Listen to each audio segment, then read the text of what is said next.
안녕하십니까. 반도체 소식을 전하는 고독달팽이 김석준 소장입니다. 26일 오전 엔비디아는 실적 발표를 했습니다. 지표는 굉장히 잘 나왔고 어닝 서프라이즈였는데 주가는 뚝 떨어지고 있습니다. 젠슨왕이 실적 발표에서 이런 얘기를 했습니다. 6년 전 GPU까지 다 동이 났다.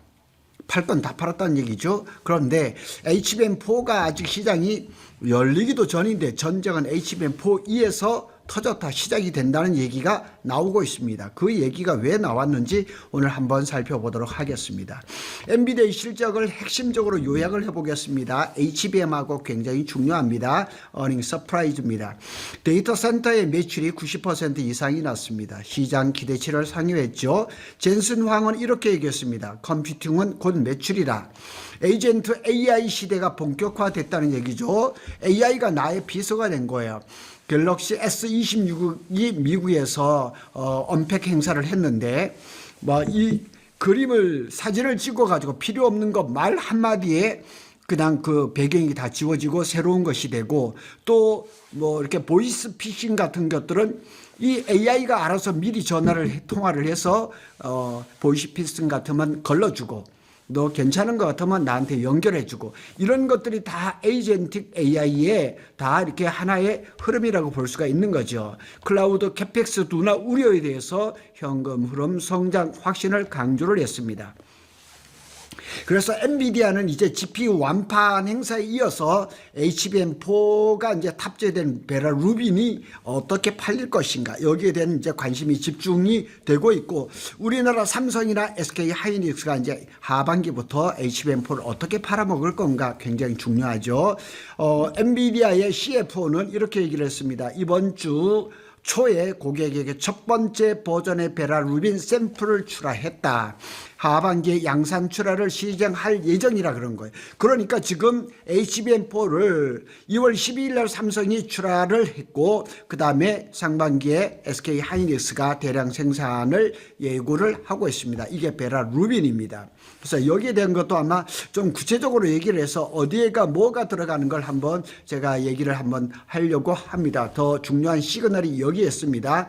이전 세대 아주 오래된 거죠. 호퍼라든가 암페어는 몇 년 전입니다. 근데 여기까지 다 품절이 된 거예요. 그래서 최신 GPU뿐만 아니라 6년 전 제품도 구형 GPU죠. 다 팔렸습니다.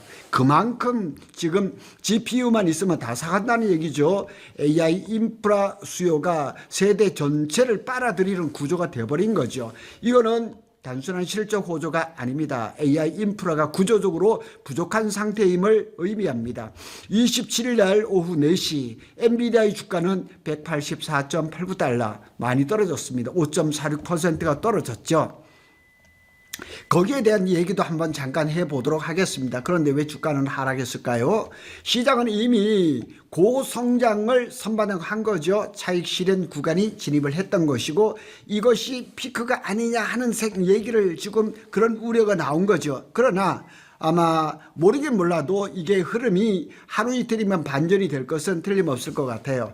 하지만 중요한 것은 실적 숫자보다는 수요의 질이죠. 수요의 질을 구형 GPU까지 완판이 됐습니다. 하반기에 베라 루빈이 양산이 될 것이고 전 고객이 사실상 구매가 예정이 되어 있습니다. 구매가 예정이 되어 있으니까 이 기업의 주가가 올라가느냐? 올라갈 수밖에 없는 거죠. 그래서 일시적인 사이클이 아니라 AI 인프라의 구조적 확장 국면에 들어갔다고 이렇게 볼 수가 있는 겁니다.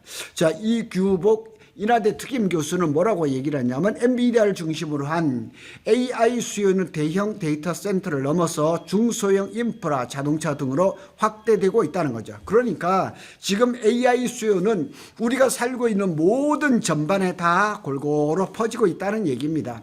자, 오늘 얘기하는 여기 있습니다. 7세대 HBM4E 올해 하반기에 샘플이 나올 것이고 내년에 이제 시장이 열릴 건데 벌써 이것들이 전쟁터가 되고 있습니다. HBM4는 시작일 뿐이다. 이렇게 얘기를 합니다. 진짜 전쟁은 HBM4E 베라 루빈 울트라입니다. 이렇게 얘기가 나오고 있습니다. 왜 HBM4E가 더 중요하냐? 용량입니다. 용량이 지금은 288GB인데 1TB를 요구를 하고 있거든요. 어마한 겁니다. 그래서 1TB가 나오려면 16단 이상의 적층이 필요하고 적층 난이도가 급상승하고 수율 리스크라든가 발열 문제가 발생할 수가 있죠. 층이 높아지고 이래가 용량이 커지면 발열이 일어날 수밖에 없는 거죠. 단순한 업그레이드가 아니라 공정 패러다임이 전환, 완전히 새로운 HBM이 된다는 얘기죠. 엔비디아는 베라루빈 울트라에 들어가는 HBM4E에 1TB 용량을 요구하고 있습니다. 그래서 16단 이상의 적층은 그만큼 난이도가 높아지고 있습니다. 그래서 삼성하고 SK 하이닉스는 지금 이렇게 준비를 하고 있습니다. 삼성은 4나노 베이스 다이. 그런데 삼성은 지금 HBM4E에서 2나노 지금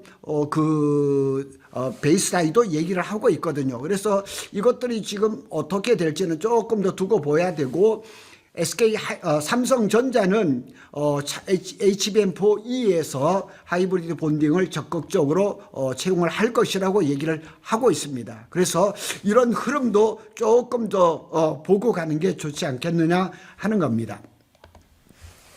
SK 하이닉스는 이제 삼성보다 조금 늦습니다. 그건 무슨 얘기냐면 원시 D램이 HBM4E에 들어갈 겁니다. 그리고 TSMC의 선단 공정을 통해서 베이스 타일을 생산을 할 건데 약간의 차이가 있습니다. 이걸 잘 보셔야 됩니다. 삼성전자의 전략을 볼까요? HBM4에서 이미 원시 D램을 선도적으로 도입을 했죠. 그래서 삼성이 원시 D램이 수율이 지금 80%를 도달을 했고 5월 달 되면 지금 90%가 얘기가 나오고 있습니다.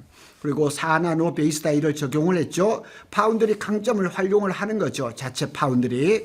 HBM4E부터는 하이브리드 본딩을 시범적으로 도입한 전반적인 도입은 아닙니다. 그리고 삼성이 하이브리드 본딩은 HBM5라든가 6라든가 그때쯤 가서 전면적으로 도입할 것은 틀림없습니다. 그리고 2나노 베이스 타이도 도입할 예정이라고 합니다. 열 저항이 대략 한 20% 감소가 되고 온도도 10%가 개선이 됐다고 얘기를 합니다. 송재혁 삼성전자 CTO가 그렇게 얘기를 했습니다. 저항 흐름은 20%, 베이스 다이 온도는 11% 이상 감소했다 이렇게 얘기합니다. 그러니까 하이브리드 이 본딩을 테스트하고 있다. 그러니까 제가 방송을 했지만 삼성이 이 하이브리드 본도를 어느 회사 것을 썼는지 굉장히 중요한데 아직까지는 모릅니다. 그래서 삼성전자는 지금 아직까지 조금 남아있는 문제가 있어요. 이종환 상명대 그 교수님 말씀처럼 대량 양산이 들어가려면 수율이죠. 수율. 이게 아직까지 삼성한테는 확실하게 이렇게 밝혀진 바는 아니라는 거죠. 수율 얘기하면 저한테 댓글 거시는 분들 많은데 아직 삼성은 아직은 그렇습니다. SK 하이닉스의 전략을 볼까요? HBM3E에서 이미 양산성이 검증이 완료가 됐죠. 그리고 HBM4E에서는 원시 D램이 투입이 됩니다. 그래서 SK 하이닉스는 지금 DDR5라든가 LPDDR이라든가 GDDR이라든가 이런 데 원시 D램이 벌써 들어가고 있습니다. 그래서 그런 쪽에서 안정돼 가지고 HBM4E에서 원시 D램을 넣겠다는 거죠. 그리고 검증된 MR-MOF TC 본능 유지 가능성이 높습니다. 그러니까 SK 하이닉스는 HBM4E 16단에서는 하이브리드 본딩으로 안 갑니다. DC 본딩을 유지를 할 겁니다. 그리고 이제 어떻게 보면 SK 하이닉스의 약점이라고 할 수 있는 베이스 타이, 파운드리 이걸 어떻게 할 것이냐. 여전히 TSMC의 베이스 타이를 활용할 수밖에 없고 TSMC와 요게 이제 파운드리 약한 고리. 그러니까 이게 지금 HBM4까지는 어떻게 된다 치더라지만 이 TSMC가 캐파가 지금 완전히 풀로 차 있는데 SK 하이닉스한테 대응을 잘해줄까? 아니면 SK 하이닉스도 EUV, 하이엔의 EUV까지 도입을 했으니까 파운드리 이런 것은 안 할지 모르지만은 이 HBM의 그 베이스 다이를 위한 그 EUV 활용은 하지 않을까 하는 그런 생각도 듭니다. 방향성을 한번 볼까요? 검증된 방식으로 수율을 우선을 한다. SK 하이닉스는 안정형을 추구를 하고 있습니다. 그래서 삼성이나 SK 하이닉스나 이 같은 수에 힘입어서 캐파 확대, 공장 증설에 굉장히 속도를 내고 있습니다. SK 하이닉스는 25일 날 그 보도자를 냈죠. 21조 6,081억을 투자를 해서 해서 지금 용인에 짓고 있는 원산 팹을 지금 마무리를 하겠다고 이렇게 얘기를 했습니다. 이게 이제 보도 자료에 나온 거죠. 북쪽에서 바라본 겁니다. 북쪽에서 지금 하고 있는 데는 지금 요 페이지 1만 하고 지금 이 절반 요게 골조 1단계죠. 여기만 하고 있고 골조 2단계는 지금 8월 달부터 들어가고 제가 그 현장 근처까지 갔다 왔는데 여기에는 지금 그 PH 파일 기초 공사를 지금 준비를 하고 있더라고요. 지금 요게 페이지 1은 내년 2월에 가동 예정으로 하고 있습니다. 핵심 포인트를 정리를 해볼까요?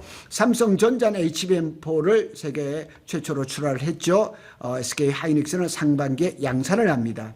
HBM4E에서는 하이브리드 본딩을 적용을 할 것이고 검증 공정, MR 버프, TC 본딩을 그대로 합니다.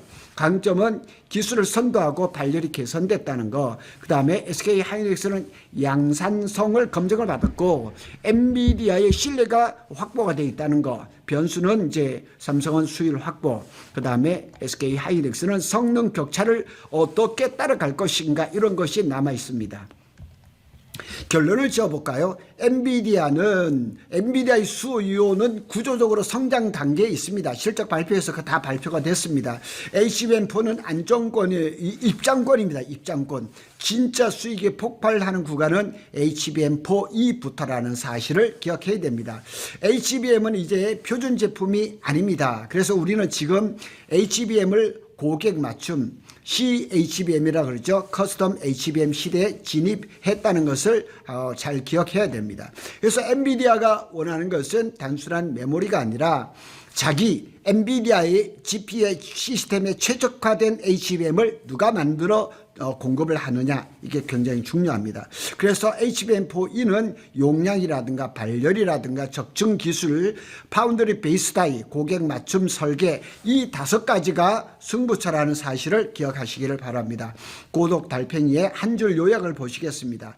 엔비디아는 이미 GPU를 다 팔았습니다. 이제 돈의 크기, 돈의 흐름은 HBM4E에서 결정이 된다는 얘기죠. 그래서 삼성이나 SK 하이닉스도 HBM4는 이미 뭐 어떻게 최적화됐다고 볼 수가 있는 것이고 다음 싸움 그러니까 내년부터 본격적으로 시장이 열리는 HBM4E를 바라보고 기술 개발에 지금 매진을 하고 있다 이렇게 보시면 되겠습니다. 고독 달팽이는 삼성전자와 SK 하이닉스의 반도체 소식을 빠르게 전해드리고 있습니다. 감사합니다.